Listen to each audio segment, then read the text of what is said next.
এসো গল্প শুনি বাই প্রকৃতিলীনা চ্যানেলে আপনাদের স্বাগত।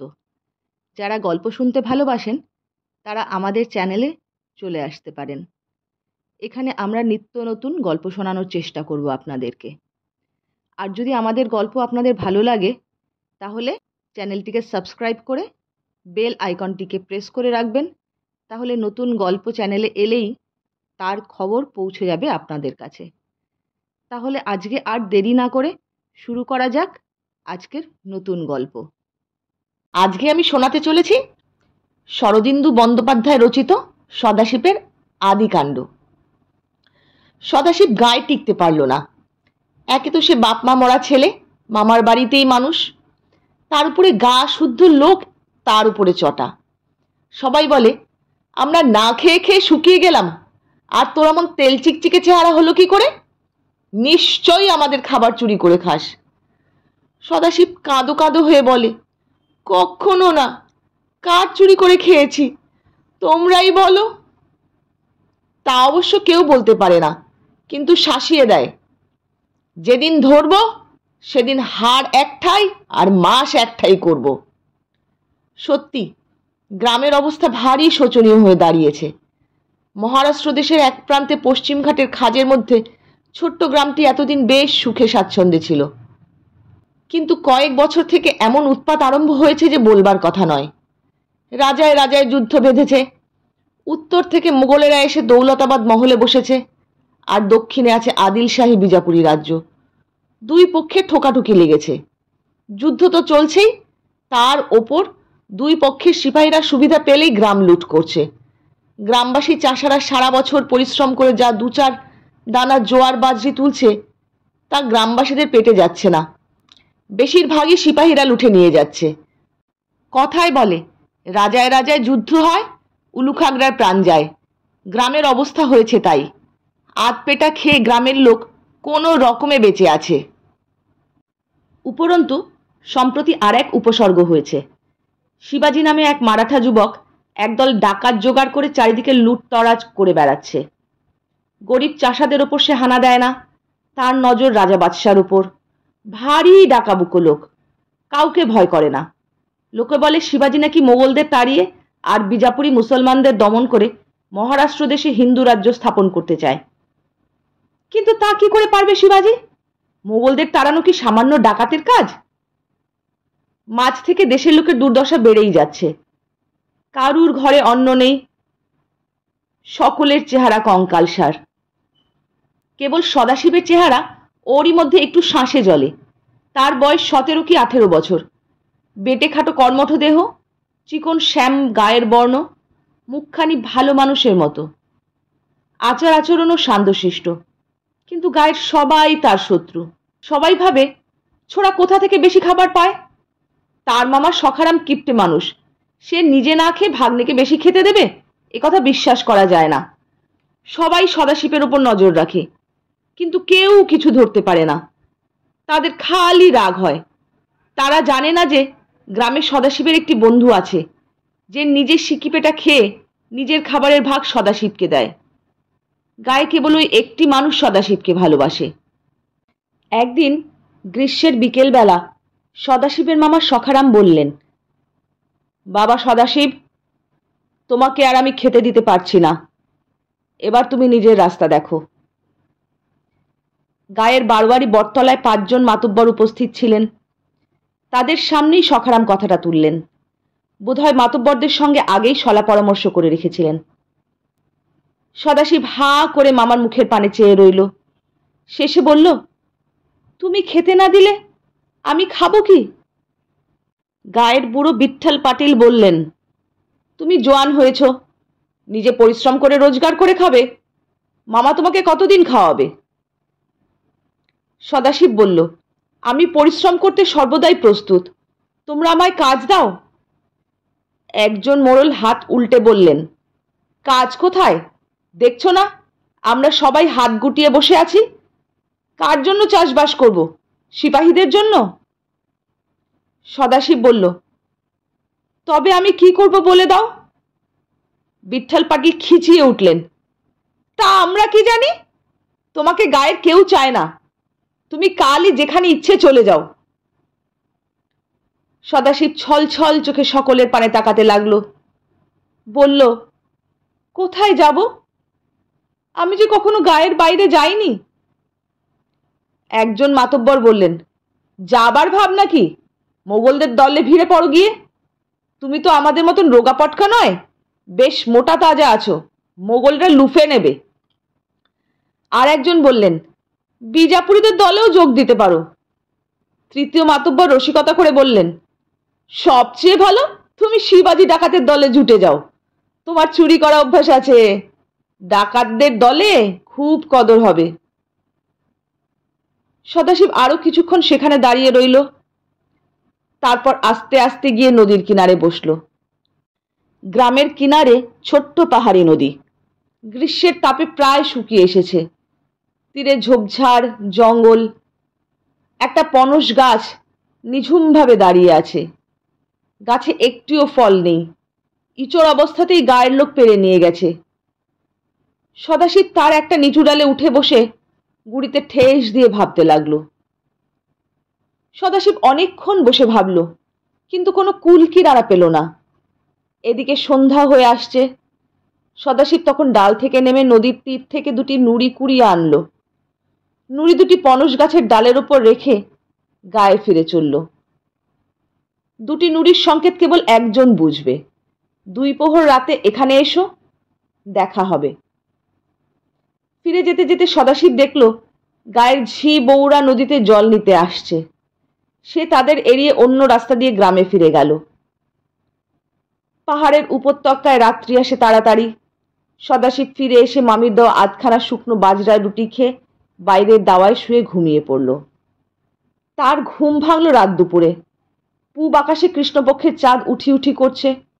সদাশিব নিঃশব্দে উঠে ছায়ার মতো নদীর পানে চলল। পনস গাছের তলায় অন্ধকার, কিন্তু সদাশিব অন্ধকারে দেখতে পায়।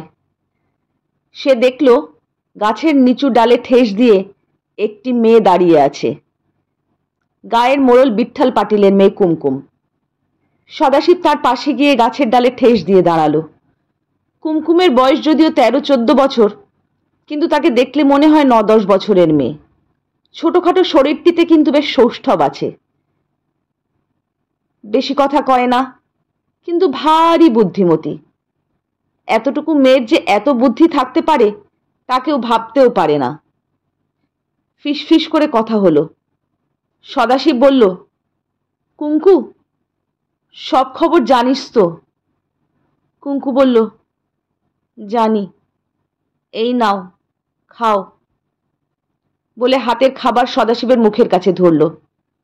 সদাশিব খাবারে কামড় দিয়ে দেখল পুরনপুরি। অনেক দিন সে পুরনপুরি খায়নি। মনের সুখে চিবোতে চিবোতে বলল, এবার আমি চলে যাব, তুই পেট ভরে খেতে পাবি। সিকিপেটা খেয়ে খেয়ে তোর বার বৃদ্ধি কমে গেছে। কুঙ্কু বলল, আহা, ভারী জানো তুমি।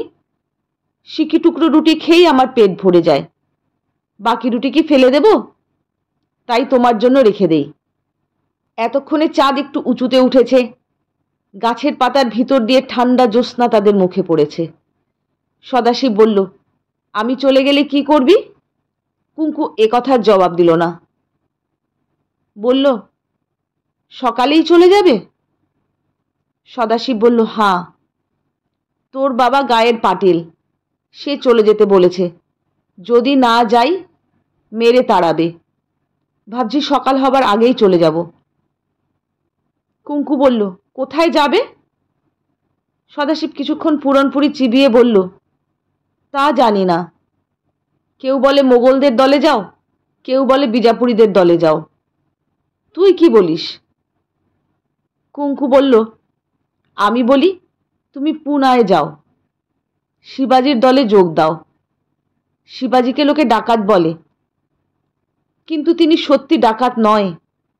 তিনি বিদেশি শত্রুদের দেশ থেকে তাড়াবার জন্য লড়ছেন। তিনি যখন রাজা হয়ে বসবেন তখন দেশে সুখ শান্তি ফিরে আসবে। সদাশিব উৎসাহ ভরে বলল, তুই ঠিক বলেছিস কুঙ্কু, আমি শিবাজির দলে যোগ দেব। মুঘল আর বিজাপুরীদের জ্বালায় পেট ভরে খেতে পাই না, ওদের দেশ থেকে তাড়াবো। পুরনপুরি খাওয়া শেষ হয়েছিল। কুঙ্কু সদাশিবের হাতে একটা থলি দিয়ে বলল, এটা নাও, পথে কাজে লাগবে। থলিতে কি আছে সদাশিব জিজ্ঞাসা করল না, থলিটা কাঁধে ফেলল। কুঙ্কুর কাঁধে হাত রেখে বলল, কুঙ্কু, এবার তবে যাই, আবার দেখা হবে। কুঙ্কু বলল, এসো, আবার দেখা হবে। কুঙ্কু দাঁড়িয়ে রইল। সদাশিব বেরিয়ে পড়ল। সে আর ঘরে ফিরে যাবে না, সিধা পুনার দিকে যাত্রা করবে। আকাশে চাঁদ আছে, এই বেলা বেরিয়ে পড়াই ভালো। কিন্তু পুনার দিকে যেতে হলে গ্রামের ভিতর দিয়ে যেতে হয়। সদাশিব গ্রামের ভিতর দিয়ে চলল। মরা জ্যোৎস্নায় অসাড় গ্রামটিও যেন মরে গেছে। সদাশিব একটা নিঃশ্বাস ফেলল। তার চোখ ছলছল করতে লাগলো। কুঙ্কুদের বাড়ির পাশ দিয়ে যেতে যেতে সদাশিব দেখল বিঠ্ঠল পাটিলের ঘোড়াটা বাড়ির সামনে মাঠে বাঁধা রয়েছে। ঘোড়াটার চেহারা দেখে দুঃখ হয়, হাড় জিরজির করছে। যে গায়ে মানুষই পেট ভরে খেতে পায় না, সে গায়ে ঘোড়াকে কে খেতে দেবে? গ্রীষ্মকালে বনের ঘাসও শুকিয়ে গেছে। ঘোড়াটার পানে চেয়ে চেয়ে সদাশিবের মনে ভারী কষ্ট হলো। আহা, ঘোড়াটা বোধহয় বাঁচবে না, না খেতে পেয়ে মরে যাবে। অমন একটা জন্তু না খেতে পেয়ে মরে যাবে, তার চেয়ে। সদাশিব একবার সতর্কভাবে চারিদিকে তাকালো। নিঃশব্দ নিশুতি গ্রাম, কোথাও সাড়া নেই। সে পা টিপে টিপে ঘোড়ার কাছে গেল। তার গলার রশি খুলে মুখে লাগাম বসালো। তারপর লাগাম ধরে ঘোড়াটাকে গ্রামের বাইরে নিয়ে চলল। গ্রামের বাইরে গিয়ে সদাশিব ঘোড়ার পিঠে চড়ে বসল। তারপর পুনার দিকে মুখ করে ঘোড়া চালিয়ে দিল। গ্রাম থেকে পুনায় যাবার কোনো সড়ক নেই, পাহাড় জঙ্গল ভেদ করে যেতে হয়। তবে পুনা শহরটা কোন দিকে তা মোটামুটি সদাশিবের জানা ছিল। সে সেই দিকে চলল। পাহাড়ের গুহায় জঙ্গলে অনেক হিংস্র জন্তু জানোয়ার আছে। দলবদ্ধ শিয়াল, দলবদ্ধ নেকড়ে, বুনো কুকুর, তরস। তরুক্ষু বা হায়নাকে এদেশে তরস বলে। কিন্তু সদাশিবের বরাত ভালো, সে জন্তু জানোয়ারের পাল্লায় পড়ল না। জানোয়াররা বোধহয় অন্যদিকে শিকারে বেরিয়েছে।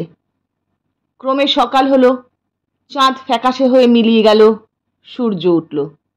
পাহাড়ি অঞ্চলে গ্রীষ্মকালেও রাত্রিবেলা ঠান্ডা থাকে, দিনে গরম। সূর্য যত উঁচুতে ওঠে গরমও তত বাড়তে থাকে। সদাশিবের ঘোড়াটা অনাহারে শীর্ণ, তবু সে পাহাড়ি ঘোড়া। সদাশিবকে পিঠে নিয়ে পাহাড় ভেঙে চলেছে। কখনো চড়াই, কখনো উতরাই, একের পর এক ঘাট আর উপত্যকা।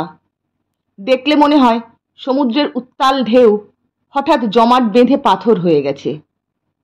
কোথাও জনমানব নেই, গ্রামের চিহ্ন নেই। একবার উপত্যকায় নেমে সদাশিব দেখল ছোট উপত্যকা নাবাল কোণে ঝর্ণার জল জমেছে। গ্রীষ্মের তাপে একেবারে শুকিয়ে যায়নি। ঘোড়াটাও দেখতে পেয়েছিল। সে বলগার ইঙ্গিত পাবার আগেই সেদিকে ছুটল। ছোট্ট ডোবার মতো জলাশয়, তাকে ঘিরে সবুজ ঘাসের পাড়। সদাশিব ঘোড়া ছেড়ে দিয়ে অঞ্জলি ভরে জল খেল। ঘোড়াটাও চোঁ চোঁ করে খুব খানিকটা জল খেয়ে নিয়ে কচি ঘাস খেতে লাগলো। কিছু দূরে একটা পাথরের চাই উঁচু হয়ে একটু ছায়া করেছিল। সদাশিব সেই ছায়ায় গিয়ে বসল। কুঙ্কু থলিতে কি দিয়েছে এখনো দেখা হয়নি। থলিতে বেশি কিছু নেই, কয়েক মুঠো ভুট্টার দানা, মোটা মোটা দুটো বাজরির রুটি আর একটা বজ্রের মতন কঠিন মুগের লাড়ু। সদাশিব খাবার জিনিসগুলো স্নেহ ভরে নিরীক্ষণ করতে করতে ভাবল, কুঙ্কু যা খাবার দিয়েছে তাতে একদিন কেন, দুদিন চলে যাবে। সে কল্পনার চক্ষে দেখতে লাগলো গ্রামে এতক্ষণ কি হচ্ছে। পাটিলের ঘোড়া অদৃশ্য হওয়ায় নিশ্চয়ই খুব হইচই পড়ে গেছে। সদাশিবের মুখে হাসি ফুটে উঠল। সে এক মুঠি ভুট্টার দানা খেয়ে আবার পেট ভরে জল খেল। তারপর ঘোড়ায় চড়ে আবার চলল। ঘোড়াটাও ইতিমধ্যে বেশ খানিকটা ঘাস খেয়ে নিয়েছে। দুপুরবেলা সদাশিব এক পাহাড়ের ডগায় উঠে ঘোড়া দাঁড় করালো। চারিদিকে চেয়ে দেখল সূর্যের খড় তাপে আকাশ বাতাস যেন ঝিমিয়ে পড়েছে। দূরে অনেকগুলো পাহাড়ের পরপারে একটা দুর্গের চূড়া দেখা যাচ্ছে। কোন দুর্গ বলা যায় না। মহারাষ্ট্র দেশের পাহাড় পর্বতের খাঁজে খাঁজে কত দুর্গ আছে। কোনোটা বিজাপুরীদের দখলে, কোনোটা মোগলদের দখলে, আবার কোনোটা শিবাজি ছলে বলে দখল করে নিয়েছেন। ওই দুর্গটা কার দখলে তা না জেনে ওদিকে যাওয়া নিরাপদ নয়। তাছাড়া ওখানে যেতে হলে কোন পথে কত পাহাড় ঘুরে যেতে হবে কে জানে। তার চেয়ে নাকের সোজা চলাই ভালো। সারাদিন সদাশিব চলল। খিদে পেলে ঘোড়ার পিঠে বসেই কিছু খেয়ে নিল।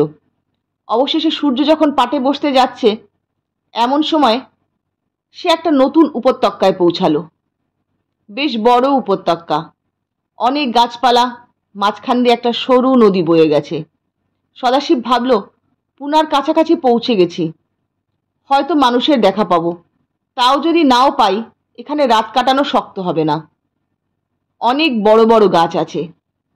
উপত্যকায় নেমে এসে সদাশিব কিন্তু জনমানুষ দেখতে পেল না। আগে এখানে গ্রাম ছিল, এখনো নদীর পাড়ে ছাইয়ের একটা চক্র তারই সাক্ষী দিচ্ছে। গ্রামবাসীরা শত্রুর আক্রমণে মরেছে, যারা পেরেছে পালিয়েছে। শত্রু গ্রাম লুট করে ঘরে আগুন দিয়ে চলে গেছে। নদীর পাড় থেকে জলের ধারে গিয়ে সদাশিব ঘোড়া থেকে নামল। ঘোড়ার লাগাম খুলে সামনের পা ছেড়ে দিয়ে ছেড়ে দিল। নদীর ধারে কচি ঘাস আছে, ঘোড়া তাই খাবে, কিন্তু বেশি দূর পালাতে পারবে না। তারপর সে জলের ধারে পাথরের ওপর বসে পেট ভরে খাবার খেলো। থলি প্রায় খালি হয়ে গেছে, শুধু মুগের লাড়ুটা সে কালকের জন্য রেখে দিল। কাল লোকালয়ে পৌঁছতে পারবে কিনা বলা যায় না, কিছু রসদ থাকা ভালো। খাওয়া শেষ করে সদাশিব গাছ খুঁজতে বেরুলো। রাত্রে মাটিতে শোয়া চলবে না, নেকড়ে তরস আছে। গাছে উঠে রাত কাটানোই সবচেয়ে নিরাপদ। নদী থেকে খানিকটা দূরে একটা প্রকাণ্ড গাছ রয়েছে, বুনো জাম। গাছের ডালে ডালে থোকা থোকা কালো ফল ফলেছে। গাছের তলায় ঝরে পড়া পাকা জাম বিছিয়ে আছে। সদাশিব দেখল, এই গাছটাই উপত্যকার মধ্যে সবচেয়ে বড় গাছ। এত বড় গাছ আর একটাও নেই। সদাশিব আর দ্বিধা করল না, সে গাছে উঠে পড়ল। মাটি থেকে 15 হাত উঁচুতে একটা জুৎসই ডালে বসে অন্য একটি ডাল জড়িয়ে নিয়ে সে চোখ বুজল। দিনের আলো ফুরিয়ে আসছে। সদাশিবের শরীরে সারাদিনের ক্লান্তি। অল্পক্ষণের মধ্যেই সে ঘুমিয়ে পড়ল। হঠাৎ ঘুম ভেঙে গেল। মানুষের গলার আওয়াজ। সদাশিব চোখ খুলে দেখল আকাশে চাঁদ উঠেছে। নিচের দিকে তাকিয়ে দেখল দুজন লোক গাছতলায় দাঁড়িয়ে আছে। তাদের মুখ চোখ কিছুই দেখা যাচ্ছে না, কিন্তু তাদের সাজ পোশাক সৈনিকের মতো, হাতে বল্লম। সদাশিব নিশ্চল হয়ে শুনতে লাগলো তারা নিজেদের মধ্যে কথা কইছে। একজন বলল, এসো মিয়া, এই গাছতলায় পোঁতা যাক। দ্বিতীয় ব্যক্তি বলল, এই গাছের তলায় কেন? অন্য গাছ কি দোষ করেছে? প্রথম ব্যক্তি বলল, বুঝলে না, এই গাছটা এখানকার সবচেয়ে বড় গাছ। পরে যখন আমরা মাল উদ্ধার করতে আসব, তখন খুঁজে বেড়াতে হবে না, জানা থাকবে যে গাছটা সবচেয়ে বড়, তার তলাতেই মাল পোঁতা আছে। তা বটে, বেশ, তাহলে এখানেই গর্ত খোঁড়া যাক। দুজনে বল্লমের ফলা দিয়ে মাটি খুঁড়তে লাগলো। তারা মারাঠি ভাষায় কথা বলছিল, তাই সদাশিব বুঝল ওরা মোগল নয়, বিজাপুরি দলের মুসলমান সিপাহী। তারা মাটি খুঁড়তে খুঁড়তে কথাবার্তা বলতে লাগলো। পাথুরে মাটি সহজে খোঁড়া যায় না, একজন ক্লান্ত হয় তো অন্যজন খোঁড়ে। সদাশিব গাছের ওপরে বসে তাদের কথা শুনতে শুনতে ব্যাপারটা আন্দাজ করে নিল। বিজাপুরীদের একটা দুর্গ থেকে আরেকটা দুর্গে খাজনা যাচ্ছিল, সঙ্গে 50 জন রক্ষী ছিল। ডাকাতের ভয়ে দিনের বেলা মাল চালান হয় না, রাত্রে হয়। আজ সন্ধ্যাবেলা এরা দুটো গরুর গাড়িতে মোহর আর টাকা চাপিয়ে দুর্গ থেকে যাত্রা করেছিল। আশা করেছিল ভোর হবার আগেই তারা দুর্গে পৌঁছে যাবে। দুই দুর্গের মাঝে কেবল 10-12 ক্রোশের তফাত, কিন্তু ডাকাতেরা ঘোড়ায় চড়ে এসেছিল, তাদের সঙ্গে এরা পারল না। রক্ষীদের মধ্যে কয়েকজন মারা গেল, কয়েকজন পালিয়ে গেল। ডাকাতেরা একটা গরুর গাড়ির মাল লুঠে নিল। দ্বিতীয় গরুর গাড়িটাকে তখনও একদল রক্ষী পাহারা দিচ্ছিল। ডাকাতরা এবার সেটাকে আক্রমণ করল, কিন্তু আক্রমণ করার সঙ্গে সঙ্গে ডাকাতের দলের একজন লোক গুরুতর আহত হলো। তার ঘোড়াটাও মারা পড়ল। সে বোধহয় দলের নেতা। ডাকাতেরা তখন আহত নায়ককে তুলে নিয়ে তাড়াতাড়ি চলে গেল। দ্বিতীয় গরুর গাড়ি লুট করলো না। ডাকাতেরা যখন চলে গেল তখন রক্ষীদের মধ্যে মাত্র 11 জন লোক আছে। 5-6 জন মরে গেছে, বাকি পালিয়েছে। এই 11 জন নিজেদের মধ্যে পরামর্শ করলো, ডাকাতেরা তো একটা গরুর গাড়ি লুটে নিয়ে গেছে, এরা 11 জন দ্বিতীয় গরুর গাড়ির মাল নিজেদের মধ্যে ভাগ করে নেবে। তারপর কাল সদরে গিয়ে বলবে 2টো গরুর গাড়ি লুট হয়ে গেছে। কেউ আর অবিশ্বাস করবে না। দ্বিতীয় গরুর গাড়িতে কেবল মোহর ছিল। 11 জন নিজেদের মধ্যে মোহর সমান ভাগ করে নিয়ে যার যেদিকে ইচ্ছে চলে গেল। এরা দুজন এখানে এসেছে, গাছতলায় নিজেদের ভাগের মোহর পুঁতে রেখে সদরে ফিরে যাবে। তারপর সুযোগ সুবিধা বুঝে এখানে ফিরে আসবে এবং গুপ্তধন তুলে নিয়ে যাবে। সদাশিব গাছে বসে শুনল। সে চুপটি করে রইল। একটু নড়লে চড়লে এরা যদি টের পায় তাহলে তাকে কেটে ফেলবে। যা হোক, গর্ত খোঁড়া হলে ওরা 2টো থলি তার মধ্যে রেখে আবার মাটি চাপা দিল। তারপর কথা বলতে বলতে চলে গেল। সদাশিব শুনতে পেল একজন বলছে, সিপাহীর কাজ আর নয়, এবার এই টাকা দিয়ে একটা দোকান খুলব, খুব বড় আতর গোলাপের দোকান, হবে না? অন্য সিপাহী বলল, আরে মিয়া, ওসব মতলব ছাড়ো, দোকান করলেই লোকের চোখ টাটাবে, তার চেয়ে চুপটি করে ঘরে বসো গিয়ে, আর তোমাকে খেটে খেতে হবে না। আমি তো মাল নিয়ে হজ করার নাম করে বেরিয়ে পড়ব, একেবারে দিল্লিতে গিয়ে বসবো। তারপর 2 দিন যেতে না যেতেই দেখবে ওমরা হয়ে বসেছি। সোভান আল্লাহ। কথা বলতে বলতে তারা চলে গেল। সদাশিব অনেকক্ষণ কান খাড়া করে রইল। যখন দেখল কোনো দিক থেকে আর কোনো সাড়া শব্দ আসছে না, তখন সে আস্তে আস্তে গাছ থেকে নেমে এলো। গর্তের ঢিলা মাটি আঙুল দিয়ে খুঁড়তে বেশি কষ্ট হলো না। গর্তের তলা থেকে 2টো থলি বেরিয়ে এলো। সদাশিব গুনে দেখল প্রত্যেক থলিতে 400 চকচকে সোনার টাকা। সে আগে কখনো সোনার টাকা দেখেনি। চোখ গোল করে তাকিয়ে রইল। এই সময় হঠাৎ পিছন দিকে ঘোড়ার খুরের শব্দ। সদাশিব চমকে উঠল। ঘাড় ফিরিয়ে দেখল প্রায় 100 গজ দূরে নদীর ধার দিয়ে একদল ঘোড়া সওয়ার আসছে। তারা ঘোড়া ছুটিয়ে আসছে না, কদম চালে আসছে। সদাশিব বিদ্যুৎ বেগে সোনার টাকাগুলো নিজের থলিতে ভরল, থলিটা শক্ত করে কোমরে বাঁধল। তারপর আবার গাছে উঠে বসল। গাছের তলায় বেশি আলো নেই, ঘোড়সওয়ারেরা বোধহয় তাকে দেখতে পায়নি। ঘোড়সওয়ারের দল সদাশিবের গাছের পাশ দিয়ে যখন যাচ্ছে, তখন একজন সওয়ার হাত তুলে বলল, দাঁড়াও। সকলে দাঁড়ালো। সওয়ার বলল, নদীর কাছে ওটা কি জানোয়ার? আর একজন বলে উঠল, জয় ভবানী, ঘোড়া। এখানে ঘোড়া এলো কোত্থেকে? আর একজন বলল, ঘোড়া কোত্থেকে এলো জানার দরকার নেই, ধরে নিয়ে এসো ঘোড়াটাকে, আমাদের দরকার। 2 জন সওয়ার ঘোড়া থেকে নেমে নদীর দিকে গেল। সদাশিব গাছের ওপর থেকে সব দেখতে পাচ্ছিল। এরা যে মারাঠা হিন্দু তা এদের কথা শুনেই বোঝা যায়। হয়তো যে ডাকাতের দল বিজাপুরীদের খাজনা লুট করেছে এরা তারাই। কিন্তু এরা যদি সদাশিবের ঘোড়া নিয়ে চলে যায় তাহলে তো ভারী বিপদ। সদাশিব তাহলে শিবাজির কাছে যাবে কি করে? সদাশিব গাছের ওপর আর স্থির থাকতে পারল না। হোক ডাকাতের দল, তাই বলে তার ঘোড়া নিয়ে যাবে? সে গাছ থেকে নেমে এলো। ঘোড়সওয়ারের দল হঠাৎ গাছ থেকে একটা লোক নেমে আসছে দেখে অবাক হয়ে বলল, আরে এ আবার কে? একজন বল্লম বাগিয়ে বলল, কে রে তুই? সদাশিব মোটেই ভয় পেল না। বলল, আমি তোমাদের সর্দারের সঙ্গে কথা বলতে চাই। সওয়ারেরা সর্দারকে দেখিয়ে দিল। সদাশিব সর্দারের সামনে গিয়ে দাঁড়ালো। সর্দারের বয়স বেশি নয়, বড়জোর 20-21। সর্দার ঘোড়ার পিঠে বসে আছে, 2 হাতে একজন আহত লোককে সামনে ধরে আছে। সর্দার কোলের লোকটিকে বলছে, জেসা, তোমার কষ্ট হচ্ছে না? আহত ব্যক্তি বলছে, কিছু কষ্ট হচ্ছে না, তুমি আমাকে ঘোড়ার পিঠে বসিয়ে দাও, আমি ঠিক যেতে পারবো। এই সময় 2 জন সওয়ার সদাশিবের ঘোড়াটাকে এনে সর্দারের সামনে হাজির করলো। তারা ঘোড়ার ছাদন দড়ি খুলে মুখে লাগাম লাগিয়েছে। সর্দার চোখ তুলল। প্রথমেই সদাশিবের ওপর তার নজর পড়ল। সর্দার বলল, তুমি কে?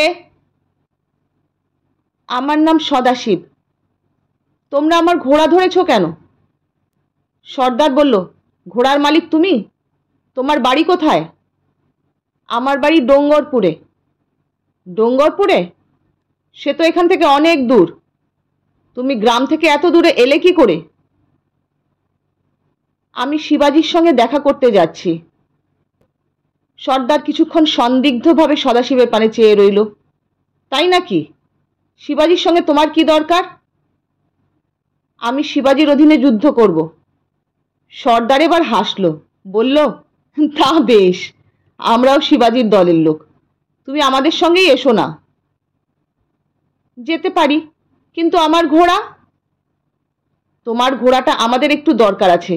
দেখতে পাচ্ছ, আমাদের দলের একজন জখম হয়েছে, ওর ঘোড়াটা মরে গেছে, তাই ওকে কোলে করে নিয়ে যাচ্ছি।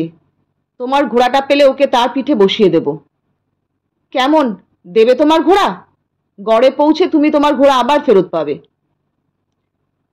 সর্দারের কথা বলার ভঙ্গি এত মিষ্টি যে না বলা যায় না। সদাশিব রাজি হলো, বলল, কিন্তু আমি যাব কি করে? সর্দার বলল, তোমাকে আমি নিজের ঘোড়ায় তুলে নেব।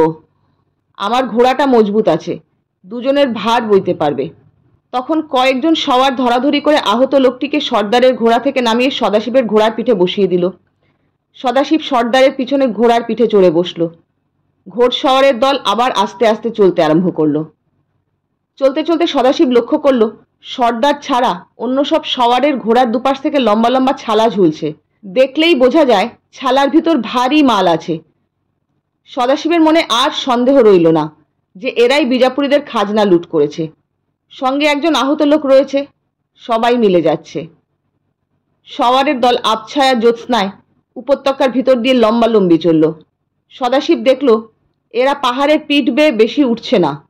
এক উপত্যকা থেকে অন্য উপত্যকা যাবার গুপ্ত পথ কোথায় আছে এরা সব অন্ধি সন্ধি জানে। সেই সব সোজা রাস্তা দিয়ে যাচ্ছে। চলতে চলতে সর্দারের সঙ্গে সদাশিবের দু চারটে কথা হলো। সর্দার প্রশ্ন করল, তুমি গ্রাম থেকে চলে এলে কেন? সদাশিব সরলভাবে বলল, মামা তাড়িয়ে দিয়েছে। তারপর গ্রামের অবস্থা বর্ণনা করল। শুনে সর্দার বলল, মারাঠা দেশে সর্বত্র এই অবস্থা। মোগলদের তাড়াতে না পারলে দেশের অবস্থা ফিরবে না। সদাশিব প্রশ্ন করল, তোমরা এত রাত্রে কোথায় গিয়েছিলে? সর্দার বলল, তুমি যখন শিবাজির দলে যোগ দিতে যাচ্ছ তখন তোমাকে বলতে দোষ নেই। আমরা বিজাপুরীদের খাজনা লুটতে গিয়েছিলাম। কিছুক্ষণ কোনো কথা হলো না। সদাশিবের কোমরে যে লুঠের মোহর বাঁধা আছে তা সে বলল না। সর্দারকে বলে কি হবে? বলতে হয় এক্কেবারে শিবাজিকে বলবে। সদাশিব এবার প্রশ্ন করল, তোমরা এখন কোথায় যাচ্ছ? সর্দার বলল, আমরা তোরনা দুর্গে যাচ্ছি। কিন্তু শিবাজি তো পুনায় থাকেন। এখন তোরনা দুর্গে আছেন। তোরনা দুর্গ কি শিবাজির? কিছুদিন আগে বিজাপুরীদের ছিল, এখন শিবাজির। শিবাজি ভারী বীর না? শিবাজির দলের সবাই বীর। তুমি শিবাজির দলে যোগ দিতে যাচ্ছ, তোমাকেও বীর হতে হবে। সদাশিব মারাঠা ছেলে, তার শরীরে ভয় ডর নেই। সে সহজভাবে বলল, হব। ওরা যখন তোরনা দুর্গে গিয়ে পৌঁছালো তখন পূবের আকাশ লাল হয়ে উঠেছে। উঁচু টিলার উপর দুর্গ, লোহার দরজা। দুজন সাওয়ার বল্লমের কুদো দিয়ে দরজায় ঘা দিল। হর হর মহাদেব! অমনি দরজা খুলে গেল। সকলে দুর্গে প্রবেশ করল। প্রথমেই আহত লোকটিকে ঘোড়া থেকে নামিয়ে সর্দার এবং আরো কয়েকজন দুর্গের লোক ঘরের ভিতরে নিয়ে গেল। দুর্গের অঙ্গন ঘিরে ঘরের সারি, মানুষ থাকার ঘর, রান্নাঘর, আস্তাবল সব আছে। শহরেরা ঘোড়া থেকে নেমে ঘোড়ার রাশ ধরে আস্তাবলে নিয়ে গেল। সদাশিব একলা দাঁড়িয়ে দাঁড়িয়ে দেখতে লাগলো। দুর্গে আরো অনেক লোক আছে, দু চারজন স্ত্রীলোকও আছে। সকলেই কাজে ব্যস্ত। কেউ কুয়া থেকে জল তুলছে, কেউ কাঠ ফাটছে, কেউ তলোয়ারে শান দিচ্ছে, কেউ ঘোড়া ডলাই মলাই করছে। মেয়েরা এক জায়গায় বসে জাতা ঘুরিয়ে জোয়ার বাজরি পিষছে। সকলেই কাজ করছে। যে সওয়ারেরা ডাকাতি করতে গিয়েছিল তারা এবার আস্তাবল থেকে বেরিয়ে এলো। প্রত্যেকের কাঁধে দুটি করে ছালা। তারা ছালাগুলিকে অঙ্গনের মাঝখানে জমা করলো। তারপর একজন বয়স্ক কর্মচারী ঘর থেকে বেরিয়ে এলেন। ইনি বোধহয় শিবাজির খাজাঞ্চি। বড় বড় পাকা গোঁফ, পাকা গালপাট্টা, মাথায় নাক তোলা পাগড়ি টুপি। ইনি এসে ছালা উজাড় করে পাথরের মেঝের ওপর টাকা ঢাললেন। স্তূপাকার রূপার টাকা। সেকালে টাকাকে হন বলতো। 1 হন 4 টাকার সমান। খাজাঞ্চি গুনে গুনে হন দুভাগ করলেন। সকলে ঘিরে দেখতে লাগলো আর নিজেদের মধ্যে রঙ্গতামাশা করতে লাগলো। সদাশিব একটু দূরে দাঁড়িয়ে দেখল। টাকা দুভাগ করে খাজাঞ্চি প্রথম ভাগ এক ধামায় ভরে তোষাখানায় রেখে এলো। ওটা শিবাজির অংশ। তারপর বাকি যারা সঙ্গে গিয়েছিল তাদের ভাগ বাটোয়ারা শুরু হলো। 40 জন জোয়ান লুট করতে গিয়েছিল। টাকা সমান 40 ভাগ হলো। প্রত্যেক ভাগে পড়ল 180 হন। সবাই নিজের নিজের ভাগ নিয়ে চলে গেল। সদাশিব চমৎকৃত হয়ে গিয়েছিল। কি মজার এদের জীবন। দলে যোগ দেবার জন্য তার প্রাণটা ছটফট করতে লাগলো। এই সময় একজন বল্লমধারী রক্ষী এসে বলল, তোমার নাম সদাশিব? এসো, শিবাজি তোমার সঙ্গে দেখা করবেন। সদাশিব সঙ্গে সঙ্গে চলল। না জানি শিবাজি কেমন লোক। তিনি কি আমাকে নেবেন? যদি বলেন, তোমার বয়স কম, তুমি যুদ্ধ করতে পারবে না। একটি বড় ঘর, পাথরের মেঝে, পাথরের দেয়াল, সরু সরু দুটি জানালা দিয়ে দুর্গের বাইরে দেখা যায়। শিবাজি ঘরের মাঝখানে দাঁড়িয়ে আছেন। হেসে বললেন, এসো সদাশিব। সদাশিব হাঁ করে চেয়ে রইল। যে সর্দারের সঙ্গে সে এক ঘোড়ায় চড়ে এসেছে সেই শিবাজি? এত কম বয়স? এই বয়সে সমস্ত দেশে সাড়া জাগিয়ে তুলেছে। সে অবাক হয়ে বলল, তুমি শিবাজি? শিবাজি বললেন, তুমি ভারী আশ্চর্য হয়ে গেছো দেখছি। হ্যাঁ, আমি শিবাজি। সদাশিব বলল, তুমি নিজে গিয়েছিলে লুট করতে? হ্যাঁ, নিজের কাজ আমি নিজেই করি। তুমি একজন আহত লোককে কোলে করে আনছিলে? ও আমার বাল্যবন্ধু জেসাজি কাঙ্ক। ও যদি জখম না হতো তাহলে 2টো গাড়িই লুট করতে পারতাম। কিন্তু সে যাক, তোমার বয়স কত? সদাশিব বলল, 17 কি 18। শিবাজি বললেন, বেশ, যুদ্ধ করবার বয়স হয়ে গিয়েছে। কিন্তু তোমার হাতিয়ার কই? হাতিয়ার না হলে যুদ্ধ করবে কি দিয়ে? সদাশিব হা করে চেয়ে রইল। হাতিয়ার? শিবাজি বললেন, হ্যাঁ, তলোয়ার, বল্লম, সাজোয়া এসব না হলে কি যুদ্ধ করা যায়? সদাশিব নিরাশ কণ্ঠে বলল, এসব তো আমার কিচ্ছু নেই। শিবাজি বললেন, যারা আমার দলে যুদ্ধ করতে আসে তারা নিজের ঘোড়া আর হাতিয়ার নিয়ে আসে। এখনো সৈন্যদের ঘোড়া আর হাতিয়ার দেবার ক্ষমতা আমার হয়নি। যখন হবে তখন দেব। তোমার ঘোড়া আছে কিন্তু হাতিয়ার নেই। এ অবস্থায় কি করা যেতে পারে? হঠাৎ সদাশিবের মনে পড়ে গেল। এতক্ষণ তার মনেই ছিল না যে তার কোমরের থলির মধ্যে সোনার টাকা আছে। সে লাফিয়ে উঠে বলল, আমার টাকা আছে, সোনার টাকা। এই বলে কোমর থেকে থলি খুলে শিবাজির পায়ের কাছে সব মোহর ঢেলে দিয়ে বলল, রাও, এই নাও তোমার ভেট। আমাকে তোমার দলে ভর্তি করে নাও। এবার শিবাজি অবাক হয়ে চেয়ে রইলেন। শেষে বললেন, এত মোহর তুমি কোথায় পেলে? সদাশিব তখন মোহর পাওয়ার ইতিহাস বলল। শুনে শিবাজি খুশি হয়ে তার পিঠ চাপড়ে দিলেন। বললেন, সাব্বাস, আমরা লুটেছি রূপোর টাকা আর তুমি লুটেছ সোনার মোহর। তোমার বুদ্ধিও আছে দেখছি। তোমার মতো লোক আমি চাই। সব মোহর আমাকে দিতে হবে না। তবে এখন আমার টাকার দরকার, তাই তোমার টাকা আমার তোষাখানায় জমা রাখলাম। যখন চাইবে তখনই ফেরত পাবে। উপস্থিত একটি মোহর তুমি নিজের কাছে রাখো। 1 মোহরে তোমার সমস্ত হাতিয়ার হবে। তুমি তলোয়ার খেলা জানো? সদাশিবের বুক আবার দমে গেল। সে বলল, না। শিবাজি বললেন, সেজন্য ভাবনা নেই। আমার নাপিত জীবমাহালা মহারাষ্ট্রের সেরা তলোয়ারবাজ। সে তোমাকে তলোয়ার খেলা শেখাবে। 1 মাসের মধ্যেই তুমি শিখে যাবে। সদাশিব উদ্গ্রীব হয়ে বলল, আমি কবে তোমার সঙ্গে লড়াই করতে বেরোবো রাও? শিবাজি তার আগ্রহ দেখে হাসলেন। তার কাঁধে হাত রেখে বললেন, তার এখনো দেরি আছে। সামনে বর্ষা এসে পড়ল। বর্ষার সময় কোনো কাজ হয় না। এই কয় মাসে তুমিও তৈরি হয়ে যাবে। তারপর দশহরার দিন বেরোবো। কি বলো? হ্যাঁ রাও। শিবাজি তখন খাজাঞ্চিকে ডেকে মোহরগুলো নিয়ে যেতে বললেন। আর তলোয়ার বা জীবমাহালাকে ডেকে বললেন, জীবা, তোমার একজন সাকরেদ এসেছে, ওকে ভালো করে তলোয়ার খেলা শেখাও। কেমন লাগলো সদাশিবের আদিকাণ্ড? এই তো সদাশিবের কাণ্ড কারখানা সবে শুরু। এরপর ধীরে ধীরে আসতে থাকবে সদাশিবের নানান কাণ্ড কারখানা। সেসব শুনতে হলে, জানতে হলে সঙ্গে থাকতে হবে আমার। তাই দেরি না করে যারা এখনো সাবস্ক্রাইব করেননি তারা আমার চ্যানেলটিকে সাবস্ক্রাইব করে দেবেন। আর হ্যাঁ, আপনাদের মতামত জানাতে আপনারা ভুলবেন না। আপনাদের মতামত আমার কাছে ভীষণ গুরুত্বপূর্ণ। এর বাইরেও যদি কিছু শুনতে চান সেটাও জানাবেন, ভুল ত্রুটি অবশ্যই জানাবেন। ভালো থাকবেন। আজকের মতন আসি, টাটা।